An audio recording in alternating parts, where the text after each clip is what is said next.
everyone teaches you how to save money, but almost no one teaches you how to spend it. And I want to challenge people. I have this principle I call the D to C principle.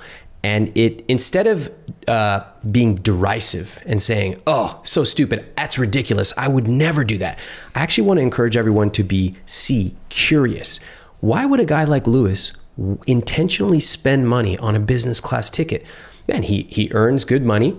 He has a lot of options. He must know something that I don't. And I want to understand why. So from D to C, and if you start to take that perspective, especially on high earners and how they spend their money, all of a sudden you stop saying, that's ridiculous. Or if I had $1 million, I would never do that. Instead, you say, why did that person spend on that? And I want to know. Maybe I don't agree. Maybe, you become a multimillionaire and you don't want to spend on business class. You just don't care.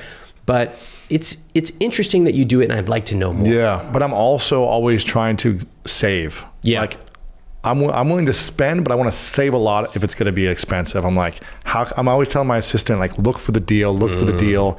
Like, even if it's $1,000, try to get it half off. Okay, so that's... I'm willing to spend, but save me money too. Okay, so that's a great point that I want to demystify a little bit about high earners. A lot of folks think that once you make $250K or 2.5 million, whatever the number is, that suddenly you're just throwing money around left and right. And that's not quite correct. It might seem like that because to spend, say, $7,000 for a business class international flight just seems like, oh my God, that's so crazy. But I want you to get more nuanced. You're telling your assistant, say, I don't mind spending, but save. Yes. What I do with my financial system is I set a target each year. This is how much money I'm going to save and invest. And those numbers are aggressive. That's a lot of money. You're going hard. Yeah, like every year. 10%, 30%? Yeah, so anywhere between those ranges. And we have folks who... Of what you earn. Correct. Yeah. And then remember, whenever I make any unexpected income, let's say I did a speaking gig or something. Yeah, I might get myself I might go out to dinner, but the rest I'm just putting straight in investments. Wow. Okay, so that money grows aggressively. And I also want to remind everybody, especially the entrepreneurs watching, I know you have a lot of entrepreneurs. You wouldn't believe how many entrepreneur friends I know who have a good business and they don't invest at all. And that's a huge mistake. What should you be investing in if you have a good business? Simple, low cost, target date funds is a great way to go. Entrepreneurs, index funds? Yeah, index funds. Yeah. They get a little too smart for their own good. They say, I could just put that money in my business. And I always say, look, I'm glad you have a business that's throwing off tons of cash. That's awesome. Most businesses don't last 80 years. Yeah. So be smart. Give yourself a small plan B. Put $5K a month, $10K a month, whatever's appropriate for your level of success. And hey, maybe your business does really well. That's awesome. But maybe one day something goes wrong.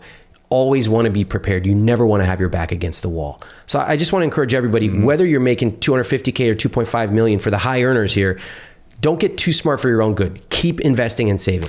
What are the 3 or 4 main things you invest in with that 10 to 30% a year? Yeah. And does it change year to year? Yeah, I'll kind of walk you through for the high earners, and then we can talk about people 100K and less. So once you have a certain amount of capital, you do have a few opportunities that you probably didn't have before.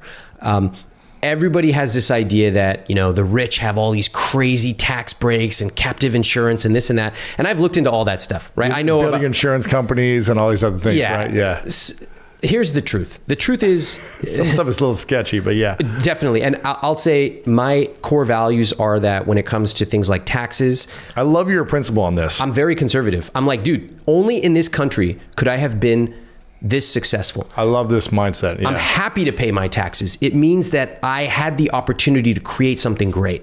And if I pay an extra $5,000 or $30,000, it doesn't change my life at all. And I want to be able to give back to the society that enabled me to do what I do. That's a powerful mindset. And it gets you away from, you still want to optimize tax breaks that are out there, but it gets you away from trying to constantly look for some of the shortcuts or like schemes or something. It's like, yes, I've always found that the people, especially entrepreneurs who talk about tax breaks all the time, are typically the most unsuccessful ones. Wow. 2 reasons. 1, why are you talking about tax breaks instead of growing your business? Yeah. And 2, it's a very scarcity driven mindset.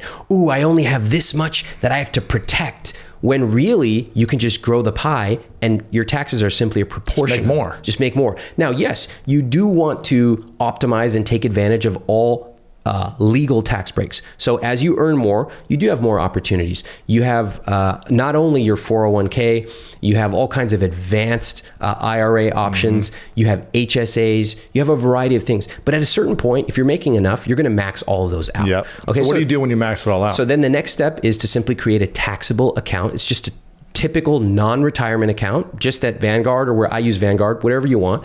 And you just continue to invest. So that's one, and that's going to keep making you money over the long term. It's just you're not going to get those tax breaks from a 401k, an IRA, et cetera. The other thing is, as you accumulate more and more assets, you're going to start to notice a lot of different people are going to come with opportunities. I get text messages from these crazies. They're like, hey, I'm opening up a bar in Brooklyn. I'm like, I don't want your stupid bar. I'm not investing in that. I could burn my cash easier. But you're going to want, as you start to accumulate a lot, you're going to want to have a little fun with your money when it comes to investing. So some people want to do crypto. I think a lot of these people are complete nut jobs. It's crazy, okay? man. Look, you crypto. I put a little bit in there just to like have fun, but I was like, thank goodness I didn't put more in there because everyone's losing their money now. Exactly. And they're all, okay, I don't even want to get into crypto because I'm going to get a lot of angry emails. Hey, if you want to email me about your angry crypto opinions, just send it to trash@iwillteachyoutoberich.com. Don't send it to me. But you know what? I like what you said. You took a little bit, you had some fun. Yeah, I had some fun. 5 to 10% once you've got all your other stuff automated, you've got your index funds locked down, HSA, your different accounts. I don't have any problem. I think you should take 5 to 10% and you should have some fun with it. For me, I did angel investing and I basically learned that I suck. Yeah, my angel investing is not good. I haven't made any money from investments. My deal flow sucks. My choices were okay. Some hit, most didn't. I basically just wrote that money off. But it was fun and it allowed me to have an outlet. And you learned. And you got to meet people and Yeah. So if you want to do crypto, if you want to invest in somebody's bar, you want to do angel investing, if you're qualified, etc., be my guest. But don't jump to that first. Get all your stuff automated. And at a certain point, the compounding is so insane. You will start to actually earn more from your investments than you will from your income, even if you're making $500K a year. From the index funds you're talking about, if you're investing in that. What if the market's going down or up? Should you even worry about that? Let's say you put $500,000 in. Yeah. It went up 100,000 over a couple of years, but then it went back to the original investment. Should you be like, oh my gosh, I need to take this out? Do not do that. I'll give you a real example. I just put 2 years of my money into this and it's still the same amount. Okay. Should have just left it in the bank. No, you shouldn't have left it in the bank. All right, so this happened to me just about 2 weeks ago. So the market went down and I hardly ever log. I log in about once a month to my investments. Just to see like, yeah. And really you should not be checking your investments. Check every 10 years. Yeah. Yeah. Once a month is good. And like, you're not a day trader. Yeah. Okay. So I happened to log in and I saw that in the 11 days of that month, in one of my accounts, I had lost $75,000. Okay. So for everybody listening, how would you react if you lost $75,000 in 11 days? Most people would be freaked out. They'd be freaked out. They would pull Take their the money out. Yeah. Which is exactly the opposite of what you should do. So everyone says this common thing and they just roll their eyes. Oh, buy low, sell high. But in reality, they actually buy high and sell low. So you know what I did? I did nothing. I logged in. I felt no emotion. It wasn't like my life is over. It was like watching someone offer me concrete to eat. Like I felt nothing. I'm like, nah, it's fine, whatever. I just closed the window. The key there is every month, my system is automatically investing. It's called dollar cost averaging. It's just automatically investing. And you should set the same thing up too. You shouldn't be paying attention manually. You shouldn't be sending a check. It just works automatically. And so I knew this month the market is down. And if you think about any other thing you buy, if the price of toothpaste goes down, you're happy. If the price of milk goes down, you're happy. The only time we get weird is when the price of the market goes down and then we're like, oh, let me pull all my money out. Bad move. The price went down. If you're young and you have a long time before you need the money, you're getting the market at a discount. You should get excited. You should get excited. So I just said, great, it went down, fine, doesn't bother me. And I just closed the window. And a few days later, my system will just purchase it again. So if it's up, it's down, it doesn't matter in the short term. But over the long term, we know that the market tends to return about 7 to 8% over time. Yeah. But it can go up, it can go down. And so you do not want to be paying attention in the short term. Let's say you've got $500,000 to $1 million extra cash laying around. You've maxed out all your IRAs. You've got 5 to 10 grand a month going to your index funds. You've dabbled in the smaller investments and startups, and you've done it all. Yeah. You've got a little bit in crypto. You've tried everything. What should you do with that extra $1 million a year? Okay, great question. First off, this is like somebody saying to a fitness instructor, you know, I've done everything. What should I do next? And that, you know what that fitness instructor is going to say? They're going to say, when you say everything, what do you really mean? Like, show me. Are you doing foam rolling? Are you doing this? Are you all balanced? For the person who's doing this, I'm going to give you your answer, but I'm going to first say, are you sure? Have you planned out? So you know that 10 years from now, you're going to buy a house. Do you have a 20% down payment set aside?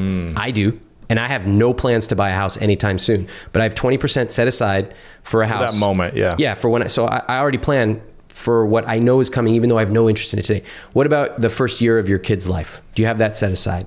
What about XYZ? Are you taking care of your parents when they get older? One thing that I really love to do is talk about relationships. So I love to invite my family once a year for a big vacation where we can all stay in a house and there's like a chef and all this stuff and we can all be there and the kids can be playing.